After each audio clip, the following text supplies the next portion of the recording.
Bonjour, bienvenue pour cette émission des Chrétiens orientaux. Ce matin, je vous propose de revenir sur l'actualité récente des églises orientales. Tout d'abord, la figure du bienheureux cardinal Iuliu Osu, évêque de l'église gréco-catholique roumaine, est honoré cette année en Roumanie, mais aussi à Notre-Dame de Paris.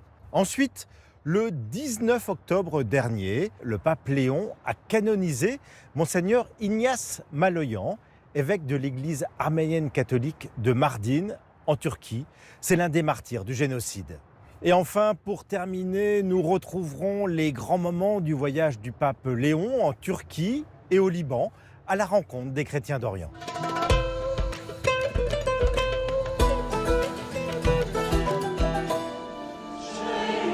Avant de commencer cette émission, nous voulons partager la joie de la communauté gréco-catholique roumaine pour l'élection de son nouvel archevêque majeur.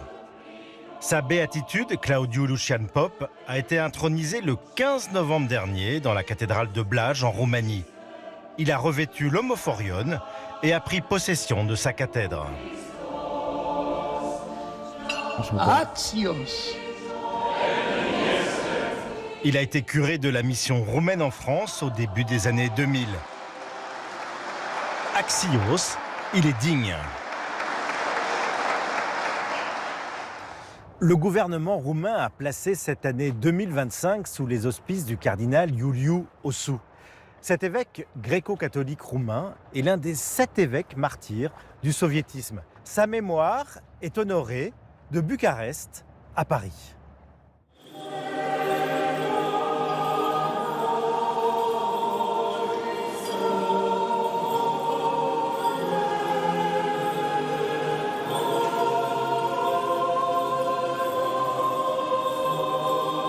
Je disais à nos fidèles qu'il y a un lien entre cette cathédrale et notre église gréco-catholique. Cette cathédrale a pris feu il y a quelque temps, mais maintenant elle est renée, plus belle encore. Notre église devait mourir il n'y a pas longtemps. Le régime communiste, les persécuteurs athées ont essayé de tuer les évêques, de tuer les prêtres, les fidèles. Mais notre Église est renée. C'est d'une manière particulière touchante pour nous de pouvoir célébrer cette année, l'année nationale Iuliu Osu, dans une cathédrale comme Notre-Dame de Paris, avec nos évêques et nos fidèles. On remercie Dieu et on se met tous sous la protection de la Vierge Marie. On a eu la joie d'avoir parmi nous 4 évêques gréco-catholiques de Roumanie. Il y avait d'autres prêtres qui sont venus de Roumanie et d'autres endroits de l'Europe. Et beaucoup de fidèles aussi qui sont venus de Roumanie pour vivre avec notre communauté ce moment d'unité de la foi autour de la mémoire du cardinal Iuliu Osu.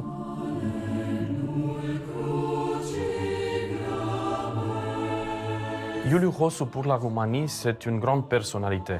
C'est un évêque qui a beaucoup contribué à la constitution de l'État roumain, de la Grande Roumanie comme on dit en roumain. Et donc, c'est lui qui a lu la résolution de l'union de la Transylvanie avec la Roumanie en 1918. Donc, c'est une personnalité importante dans l'histoire à partir de ce moment-là. La figure religieuse de l'évêque Iuliu Osu s'est constituée, disons, à partir de sa famille. Il est né dans une famille des prêtres, parce que il faut savoir que dans la tradition byzantine, les prêtres peuvent se marier. Iuliu Osu était un évêque qui s'est beaucoup investi dans la vie de tous les fidèles et de tous les gens. C'est-à-dire qu'il a voulu aider la communauté même orthodoxe et puis surtout la communauté des Juifs qui étaient à Cluj et qui ont commencé à partir de 1944 à être expulsés par le régime nazi. Il a donné même une lettre à tous les fidèles pour les inviter à aider cette communauté. Et même, il a sauvé la vie de quelques centaines de Juifs.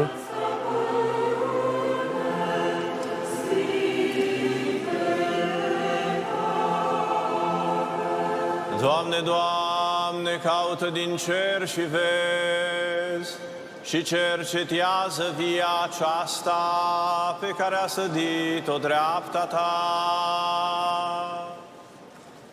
Il nous a laissé un héritage spirituel immense, résumé dans ces paroles si simples et profondes. Notre vie et notre foi. Que son exemple nous inspire aujourd'hui et toujours à vivre pleinement notre foi dans l'amour du Christ et le service de l'Église. Laudato si Iisus Christos. Il faut bien se concentrer sur sa figure spirituelle, disons, dans la période où il a beaucoup souffert à cause de sa foi, parce que le régime communiste, à partir de 1946, s'est installé en Roumanie et puis l'Église gréco-catholique a été interdite par le régime communiste athée. Et donc, à ce moment-là, tous les évêques, et aussi l'évêque Iuliu-Hos, a été incarcéré.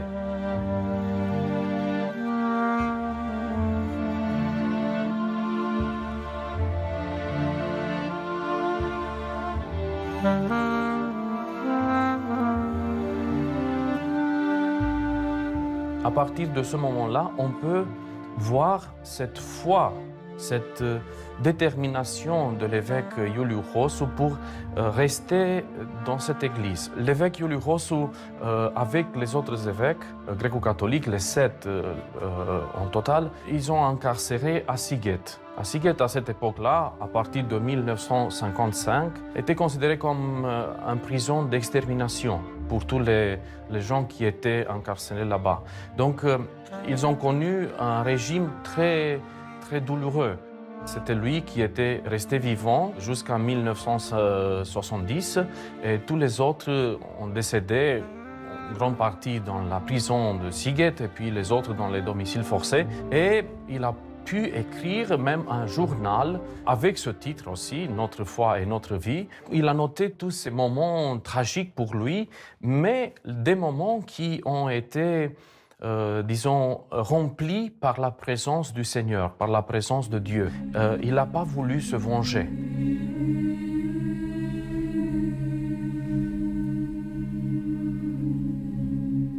Il nous a transmis la foi d'une manière, pas à travers uniquement les mots, mais en acte, en vivant vraiment sa foi avec toute sa vie jusqu'au martyr.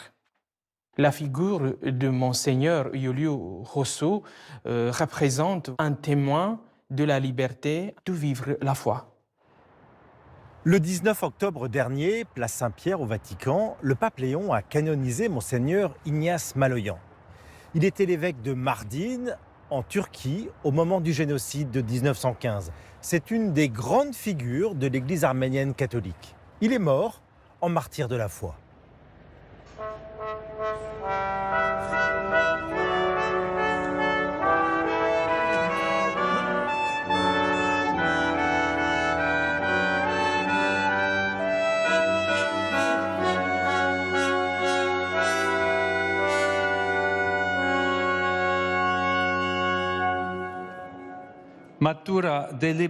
Après mûre réflexion et de fréquentes prières pour obtenir l'assistance divine, et après avoir sollicité l'avis de plusieurs de nos frères évêques,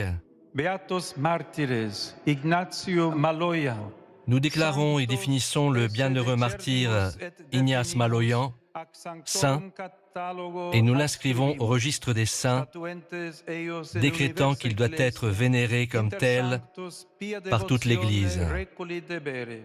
Au nom du Père et du Fils et du Saint-Esprit.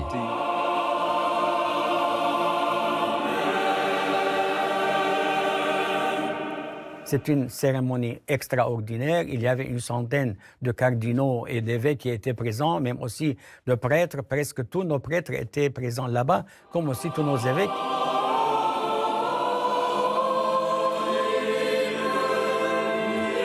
C'est le pape Léon XIV qui a présidé avec les cardinaux et il y avait aussi 3 patriarches orientaux. Il y avait le nôtre qui a concélébré avec le pape, comme aussi il y avait le patriarche de Maroni Trahi et le patriarche des Syriaques catholiques Younan. Durant la messe qui était en rite latin, chantée par la chorale du Vatican, il y avait aussi des prières en arménien. Il y avait une prière à l'intention de l'Arménie, du peuple arménien et de l'Église arménienne. C'est un hommage, selon moi, au peuple arménien qui a subi le génocide il y a 110 ans.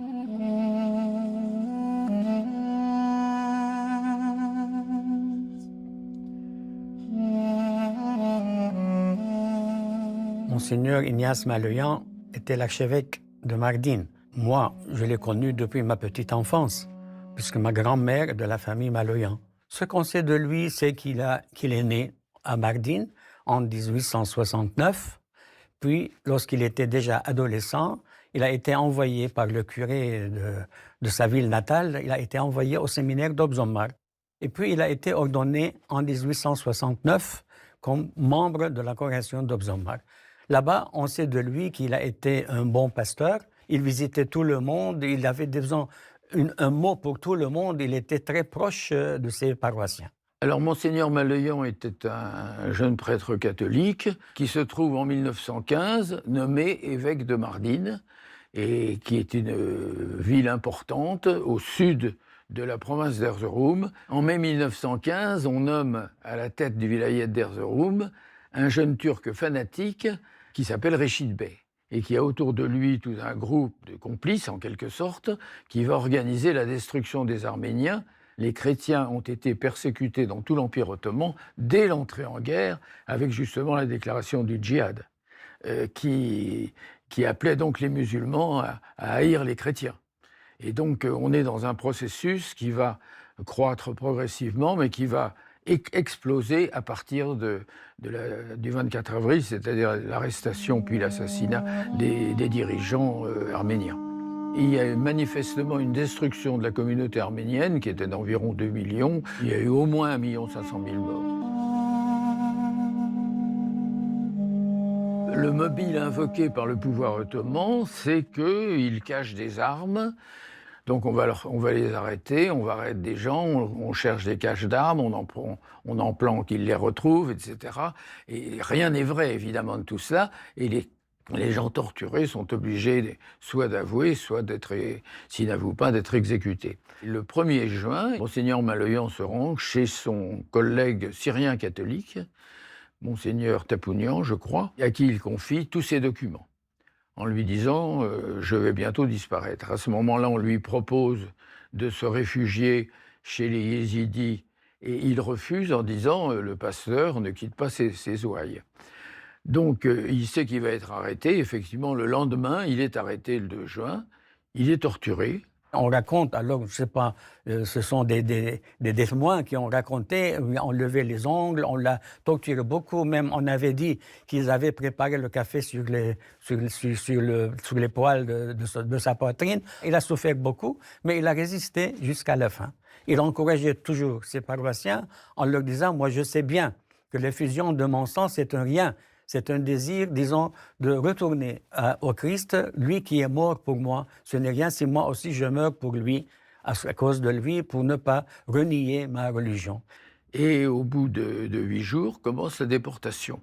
Le matin du 8 juin, à 1h du matin, un convoi, qui va être le premier grand convoi de déportés arméniens, de à peu près 400 à 500 personnes, au début de la nuit, quitte la ville de Mardin. Derrière les fenêtres, les Arméniens comprennent ce qui se passe, font des signes. Monseigneur Maloyan est en queue de convoi, il a des chaînes aux pieds et il va bénir ses citoyens. Alors il a pris le pain, il a pris aussi un peu de vin, et comment il l'a trouvé, on ne sait pas. On nous raconte ça, ceux qui étaient présents, puisqu'il y en a qui sont rescapés durant le génocide. Alors on nous a raconté qu'il les a consacrés. Il a communié tout le monde qui était avec lui. Et au bout de quelques heures, les convois s'arrêtent. On commence déjà à massacrer des gens le long du convoi. Et je crois 2 jours après, le massacre de tous les déportés du premier convoi va être effectué, étape par étape. Et Monseigneur Maloyan reste un des derniers. Et le principal collaborateur de Réchid, qui s'appelle Memdou, lui colle 2 balles dans la tête. Et on ne sait pas ce qu'on a fait de son cadavre. Il est devenu l'un des 40 000 saints qu'il y a dans l'Église catholique actuellement, qui a vraiment, par ses vertus, par sa manière de mener sa vie, il a été un bon exemple pour tout le monde. Ça fait un grand honneur à notre peuple, à notre nation et à notre Église. Nous partageons tous la joie du peuple arménien bien-aimé. En contemplant la sainteté de l'évêque martyr Ignace Maloyan.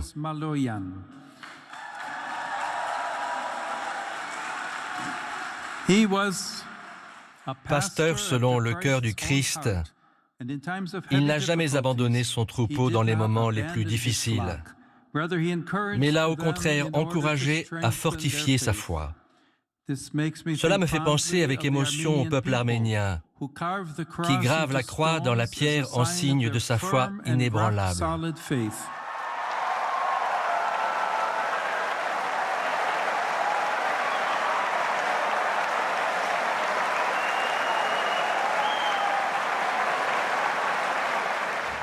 Le week-end dernier, le pape Léon est allé en voyage en Turquie et au Liban. C'était son premier voyage officiel en dehors de l'Italie. Il a choisi de commémorer les 1700 ans du concile de Nicée et d'aller à la rencontre des chrétiens d'Orient. Revivons les grands moments de ce voyage. À Iznik, l'ancienne Nicée, les chefs des églises chrétiennes se sont retrouvés devant les fondations de l'église du concile. Les poumons de l'église étaient présents, catholiques latins et orthodoxes, orthodoxes byzantins, orientaux orthodoxes et protestants. Ensemble, ils ont fait mémoire du credo qui est toujours commun à toutes les églises 1700 ans après. Chers frères et sœurs en Christ,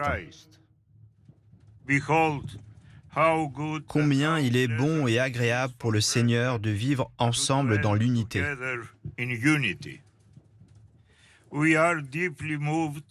Nous sommes profondément touchés par votre réponse positive à notre humble invitation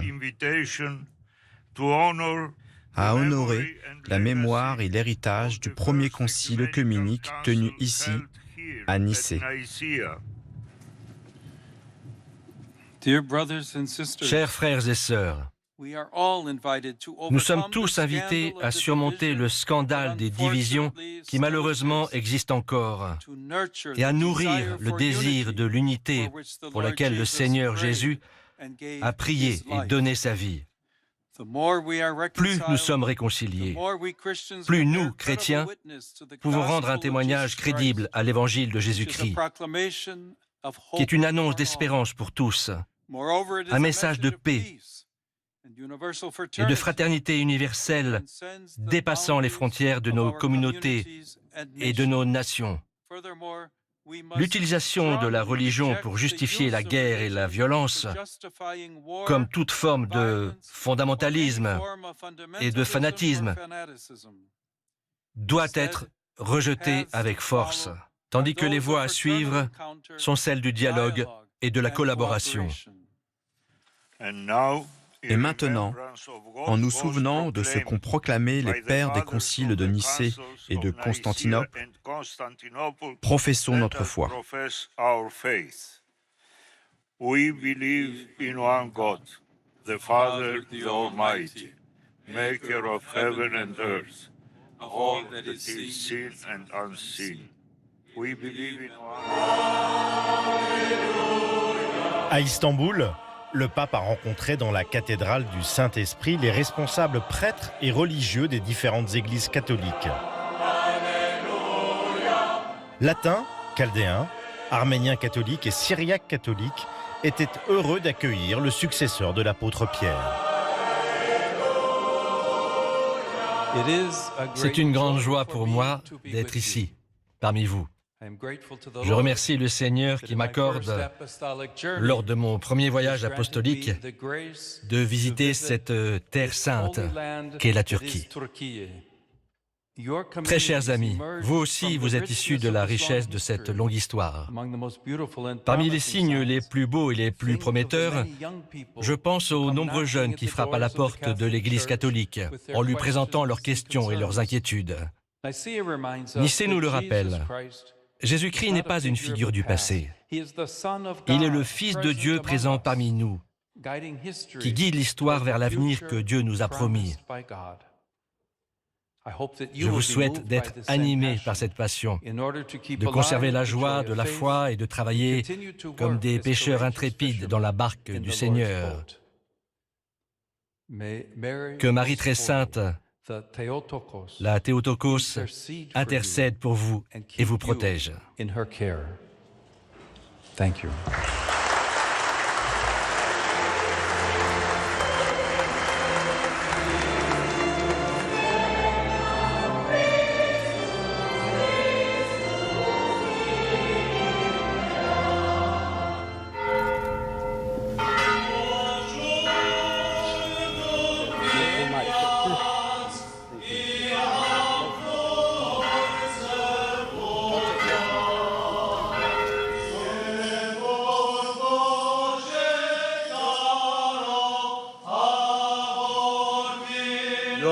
Votre sainteté, Pape Léon, le peuple arménien n'oublie pas les papes qui ont élevé la voix dans nos souffrances, qui se sont tenus aux côtés des communautés chrétiennes en danger et qui ont défendu la vérité quand le monde hésitait. Cette visite m'offre l'occasion de remercier Dieu pour le courageux témoignage chrétien du peuple arménien au cours des siècles, souvent lors de circonstances tragiques. Je voudrais en outre exprimer ma vive gratitude au Seigneur pour les liens fraternels, toujours plus étroits qui unissent l'Église apostolique arménienne à l'Église catholique.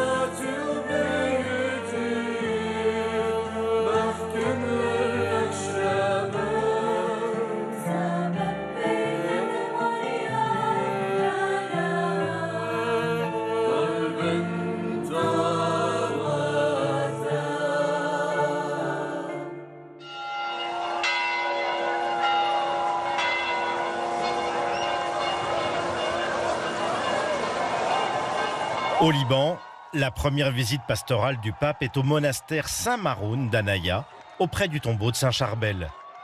L'ermite attire chaque jour des milliers de fidèles de toutes les religions qui viennent demander son intercession.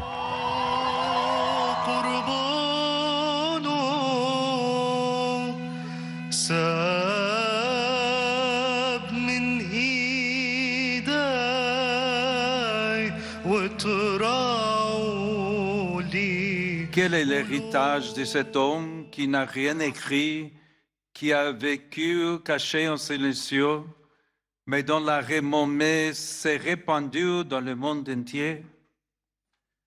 Je voudrais le résumer ainsi. Le Saint-Esprit l'a façonné afin qu'il enseigne la prière à ceux qui vivent sans Dieu, qu'il enseigne le silence à ceux qui vivent dans les bruits, qu'il enseigne la modestie à ceux qui vivent dans le paraître et qu'il enseigne la pauvreté à ceux qui recherchent les richesses. Sa cohérence radicale et humble est un message pour tous les chrétiens. Frères et sœurs, nous voulons aujourd'hui confier à l'intercession de Saint Charbel les besoins de l'Église, du Liban et du monde. Rendons grâce à Dieu pour le don de Saint Charbel. Marchez dans la lumière du Seigneur.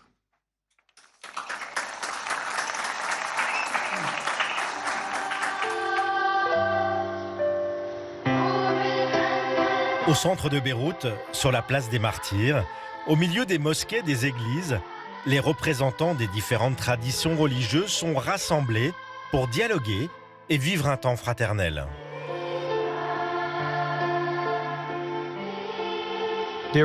Chers amis, votre présence ici aujourd'hui, dans ce lieu remarquable où les minarets et les clochers des églises se dressent côte à côte, tous deux vers le ciel, témoigne de la foi inébranlable de cette terre et de la dévotion sans faille de son peuple envers le Dieu unique. Depuis de nombreuses années, et particulièrement ces derniers temps, les yeux du monde sont rivés sur le Moyen-Orient, berceau des religions abrahamiques, observant le laborieux cheminement et la quête incessante du précieux don qu'est la paix. À une époque où la coexistence peut sembler être un rêve lointain, le peuple libanais, bien qu'il embrasse différentes religions, nous rappelle avec une force que la peur, la méfiance et les préjugés n'ont pas le dernier mot, et que l'unité, la réconciliation et la paix sont possibles.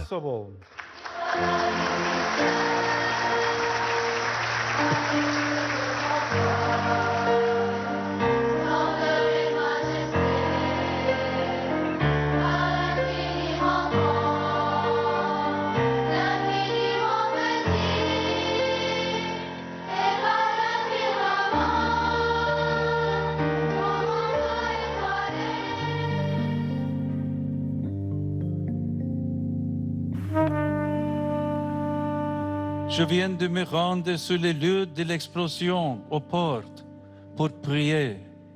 La beauté du Liban, elle est assombrie par les nombreux problèmes qui vous affligent, par un contexte politique fragile et souvent instable, par la crise économique dramatique qui vous oppresse, par la violence et les conflits qui ont réveillé d'anciennes peurs. Chacun doit faire sa part et nous devons tous unir nos efforts pour que cette terre retrouve sa splendeur. Tel est le rêve que vous êtes confié. C'est ce que le Dieu de la paix met entre vous-mêmes. Liban, relève-toi. Sois une maison de justice et de fraternité. Sois une prophétie de paix pour tout le Levant.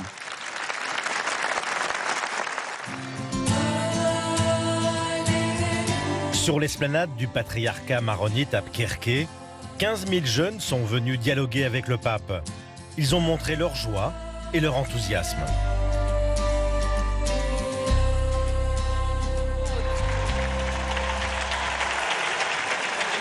Assalamu alaikum. Très chers jeunes, vous regrettez peut-être d'avoir hérité d'un monde lacéré par les guerres et défiguré par les injustices sociales. Pourtant, il y a de l'espérance et il y a de l'espérance en vous. Votre patrie, le Liban, fleurira à nouveau.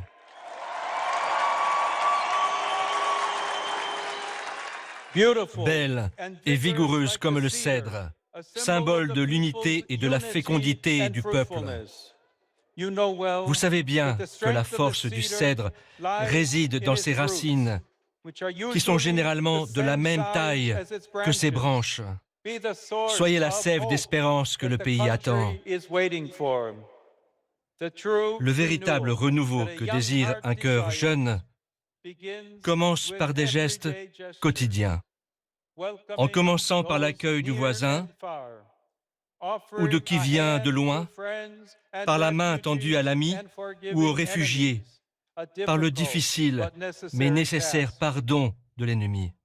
Le Seigneur sera toujours avec vous et soyez assurés du soutien de toute l'Église dans les défis décisifs de votre vie et dans l'histoire de votre cher pays. Jeunes Libanais, grandissez vigoureux comme les cèdres et faites fleurir le monde d'espérance.